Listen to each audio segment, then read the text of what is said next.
गायक ही जा गोलू राजा के भी बहुत बड़ा एगो गाना हिट भई रहे। हिट होते होते होते रहे तक लेके हु दोसर गा दे हो कि याद कर जहिया कुमारी रहल कि गोलुआ से पहले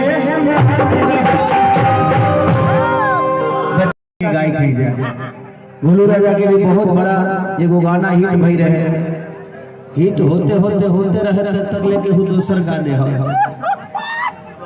कि याद कर जहिया कुमारी रहल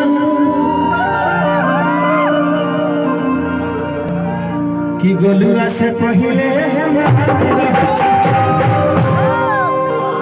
गायक ही जा गोलू राजा के भी बहुत बड़ा एगो गाना हिट भई रहे।